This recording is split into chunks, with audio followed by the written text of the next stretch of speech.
कौन था सुमति माँ, बताइए। कैसे कैसे दिखते थे कुछ?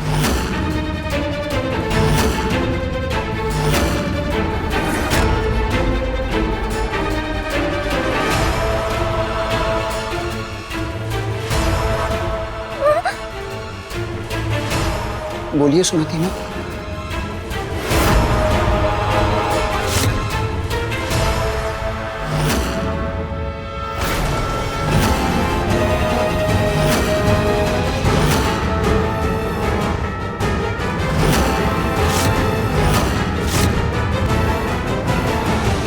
बाबा,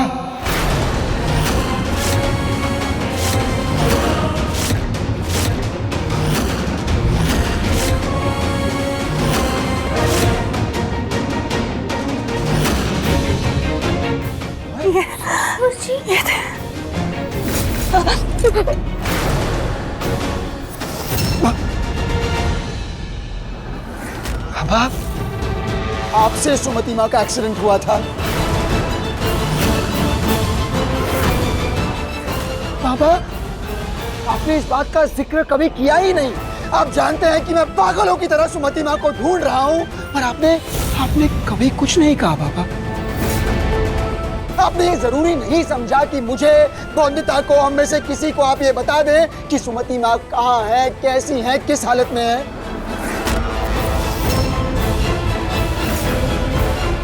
आपसे ये उम्मीद नहीं थी। देखिए, आपने सुमति माँ की हालत देखी बाबा। आपने क्यों नहीं बताया ससुर जी कि माँ को चोट लगी है? क्यों नहीं बताया मुझे कि इतने दिन कहाँ थी मेरी माँ? बहुत ख्याल रखता था इनका। दवाई में मिलती थी कि नहीं मेरी माँ को? बहुत देखता था। बहुत खाना खिलाता होगा मेरी माँ को। देखो ना, कितनी कमजोर हो गई मेरी माँ। ससुर जी क्यों? बौंदिता! इनकी कोई गलती नहीं है। हाँ, मैं मानती हूँ इनके गाड़ी से पीछे जरूर टकराई थी, पर गलती से। वो रात इतनी काली थी, अंधेरी थी, कुछ दिखाई नहीं दे रहा था। पर बौंदिता, मैं जानती हूँ इन्होंने जानबूझकर कुछ नहीं किया है। जानबूझ के नहीं किया तो बताया क्यों नहीं? क्योंकि मैंने सुमति पीसी को छुपा के रखा था।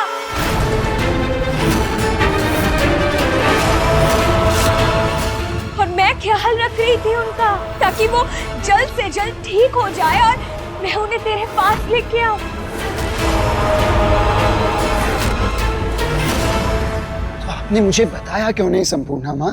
मुझसे क्यों छिपाया आपने? मैंने इसीलिए छिपाया ताकि बौंदिता को कम से कम दुख हो। पीसी को इस हाल में देख के वो कितनी परेशान हो रही, तो उस समय सच जानकर क्या बीतती इस पर। और मेरे पति बाबू तो उसी दिन सच बताना चाहते थे, पर मैंने ही रोक लिया उन्हें, क्योंकि मुझे लगा अनिरुद्ध तुम नहीं समझोगे, और मैं नहीं चाहती थी कि तुम दोनों बाप बेटे के रिश्ते में कोई दरार आए। बौंदिता, मैं जानती हूँ ये सच सुनकर तुम मुझसे नफरत करेगी, पर यकीन मैंने सबके भले के लिए किया, क्योंकि मैं नहीं चाहती थी कि हमारा परिवार टूटे। इसीलिए आप सबसे विनती, इस बात के लिए इन्हें दोष ना दे। पीसी का, तेरा, इस परिवार का, ये तो सबका भला चाहती है। इसीलिए हम इंतजार कर रहे थे कि कब पीसी ठीक हो जाए और उन्हें मैं तेरे पास लेके आऊं। फिर भी अगर आप लोग गुस्सा है, नाराज है, तो आप लोगों को जो दंड देना है आप मुझे दे सकते हो, पर मेरे पति पर उंगली मत उठाना।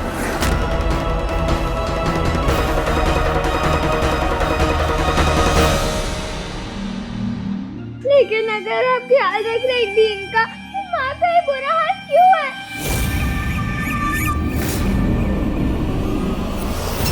वो मिट्टी से भरी हुई है माँ। बोंदिता, तू कैसे सोच सकती है कि उनकी ये हालत मेरी वजह से हुई होगी? बोंदिता, तू भूल गई हम सास बहू बाद में बन, हम तो बहनें हैं ना।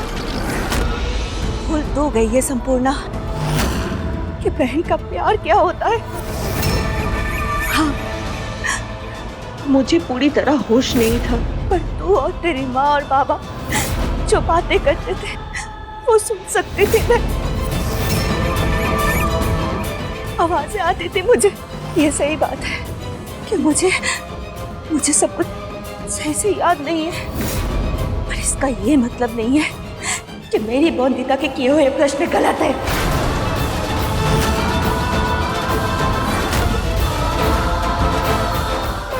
तुझे याद है कि कहाँ रखा था इन्होंने?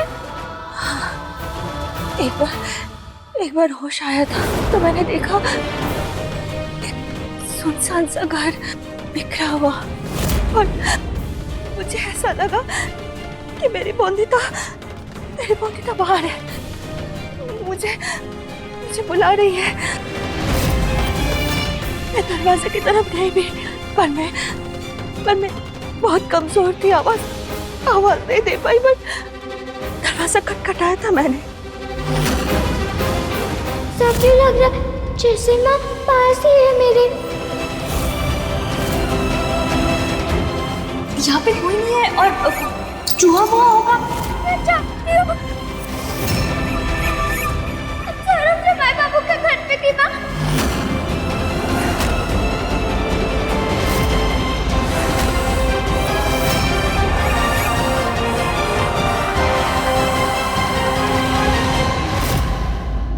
जब मैं आपके पुराने घर के वहाँ गई थी तो मुझे लगा था वहाँ अंदर कोई है। आपने मुझे मिलने क्यों नहीं दिया मेरी माँ से? क्यों किया ऐसा? जब मैं महामारी के तट रह रही थी अकेले तो अपनी माँ को चिट्ठी लिखी थी मैंने। वो चिट्ठी आपने मुझसे लेकर कहा था कि आप भेज देंगी मेरी माँ को, पर आपने नहीं भेजी। क्यों मुझसे?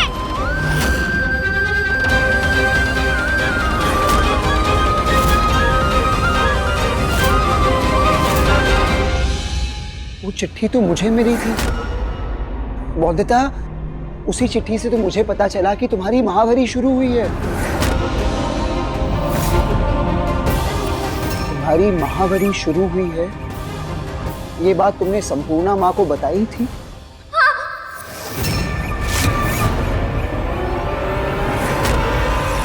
इसका मतलब संपूर्णा माँ वो इंसान है जिसके वजह से तुम्हें उस डर से गुजरना पड़ा। संपूर्णा माँ ने तुम्हें बताया कि महावरी एक बीमारी है, एक श्राप है। बोंदिता, संपूर्णा माँ के कारण तुम्हें यह सोचना पड़ा कि तुम्हारी वजह से परिवार के सब सदस्य खतरे में हैं। संपूर्णा माँ ने तुम्हारे मन में महावरी को लेकर सारे भ्रम पैदा किए। संपूर्णा माँ ने तुम्हें बताया कि महावरी एक श्राप है, एक बीमारी है। संपूर्णा, तुम बोंदिता की बहन हो। बोंदिता ने हमने तुम्हें संपूर्णा माँ का दर्जा दिया। एक सास माँ से कम नहीं होती। पर तुमने क्या किया? बोंदिता को गलत राह दिखाई, बोंदिता के मन में भ्रम पैदा किए, बोंदिता को डराया, बोंदिता को डरने पे मजबूर किया तुमने। बोंदिता के भोलेपन का फायदा उठाया तुमने।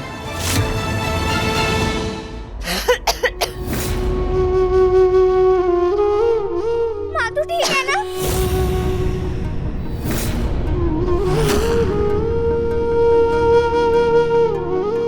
अब गया अपनी बहन पर भी भरोसा नहीं कर सकती मैं। अब तू ही बता, तेरी हालत ऐसे कैसे हुई? कैसे पहुंची तू यहाँ हमारी हवेली पे? बता माँ, क्या किया इन्होंने तेरे साथ? जिंदा गाड़ दिया था मुझे इन लोगों ने।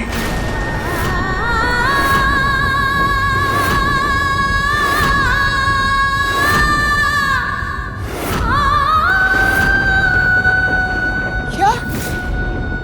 हाँ, मैं तो वहां पड़े पड़े मर जाती और मैं अपनी बोंदिका से कभी न मिल पाती, पर शायद भाग्य जाता था कि सच सामने आए और पापियों को इसकी सजा मिले। कुछ शिकारी आए थे वहां जंगल में, और जब वो लोग तंबू गाड़ने लगे तभी उन लोगों को मैं मिली, जमीन पर दफनाए हुए। और आज उसी के कारण मैं अपनी बोंदिता के पास हूँ और आप लोग के सामने हूँ।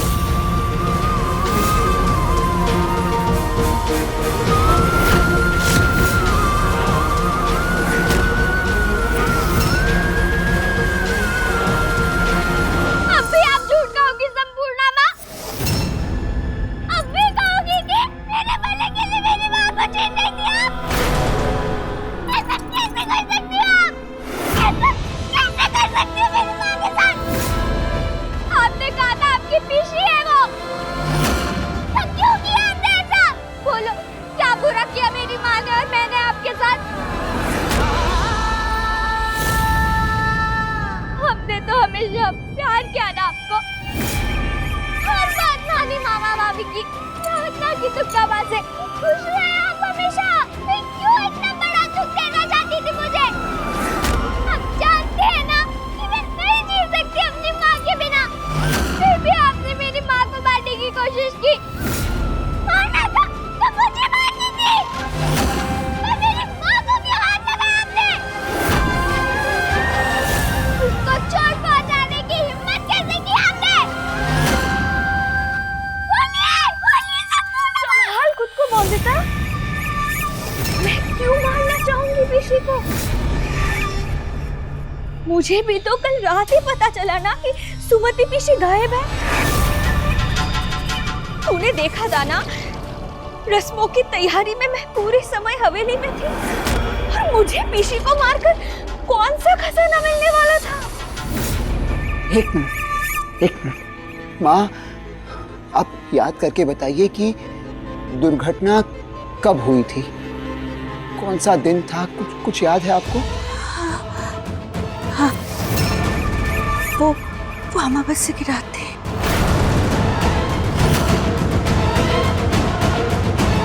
अमावस की रात?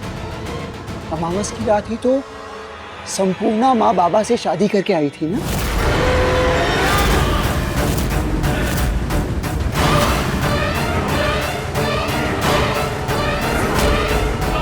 हाँ पति बाबू, उस रात जब मैं संपूर्णा माँ के कमरे में आ रही थी तो मैंने सुना था कि ससुर जी बहुत गुस्सा थे संपूर्णा माँ से। पूरा कमरा अस्त व्यस्त था, ऐसा लग रहा था जैसे किसी बात से बहुत नाराज है ससुर जी उनसे।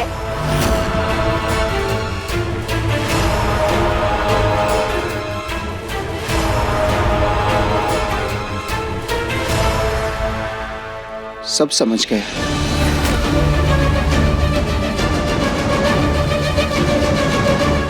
बाबा की गाड़ी से सुमति माँ का एक्सीडेंट हुआ।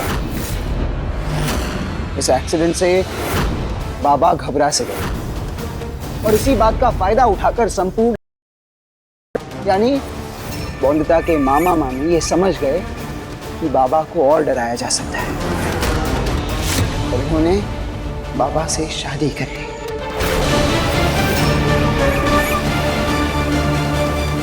अच्छी तरह से समझ गया हूं कि किस तरह की औरत हो तुम। काका, आप गलत नहीं थे काका, बिल्कुल सही थे आप। तो संपूर्णा माँ ने बाबा के डर का फायदा उठाकर उनसे शादी की और रॉय चौधरी हवेली में अपना रास्ता बना लिया। बोंदिता की बहन नहीं, बोंदिता की सास बनी और फिर अपना गंदा खेल शुरू किया। बोंदिता को महावरी के बारे में झूठ बताया मन में भ्रम पैदा किए, बोंदता को डराया, बोंदता को धमकाया, बोंदता को सारी गलत चीजें बताई, बोंदता को अपने कमरे में रहने पर मजबूर किया इन्होंने। कहा कि बाहर आओगी तो तुम्हारी वजह से खतरा हो जाएगा परिवार वालों को। और हम में से किसी को ये बात पता नहीं चलनी थी। हमें लग रहा है कि बोंदता हमसे बात क्यों नहीं कर रही, बोंदता कुछ छिपा रही है, बोंदता कुछ बता नहीं रही है। और इसी बात से हम बोंदता से नाराज हो जाएं, बोंदता पर गुस्सा हो जाए और इस बात का फायदा तुम उठाओ।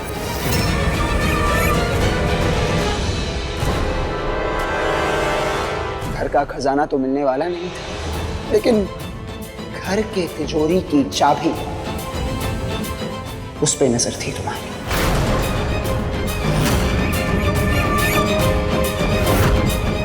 और ये सब क्यों किया? क्योंकि इन्हें रॉय चौधरी घर की सत्ता चाहिए थी। एक जमींदार की शान और शौकत, एक जमींदार की रईसी जीनी थी इनको।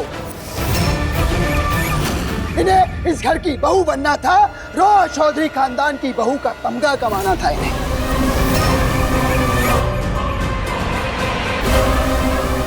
इसीलिए ये सारी गलतियां, ये सारे खिलौने काम किए इन्होंने।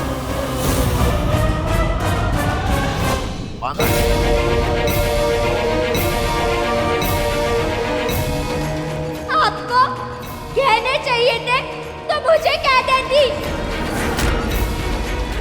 रिश्ते साड़ियाँ चाहिए थी तो मुझे कह देती। अब मैं बिल्कुल दे देती मैं आपको। अगर एक बार कह देती आप मुझसे, कभी सवाल नहीं करती मैं आपसे। आपने क्या किया? मुझे डराया, मेरी महामारी का डर दिखाकर। पर वो गलती भी माफ कर दी थी ना मैंने, क्योंकि अब प्यारी बहन हो मेरी। मैंने किसी को नहीं बताया, पति बाबू को भी नहीं। पर आज जब मेरी माँ के साथ आपने किया, तो कभी माफ नहीं कर सकती मैं।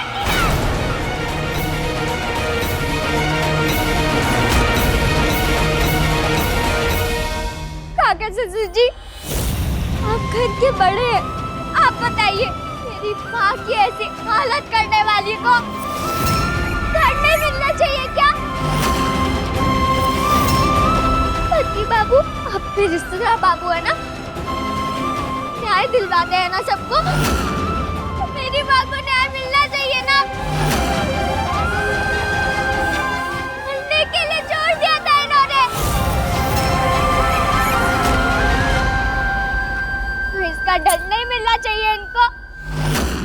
हाँ बोंदता, इन्हें सजा मिलनी चाहिए।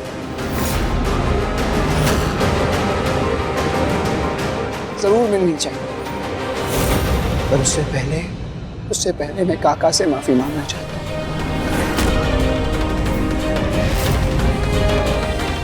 मुझे माफ कर दीजिए।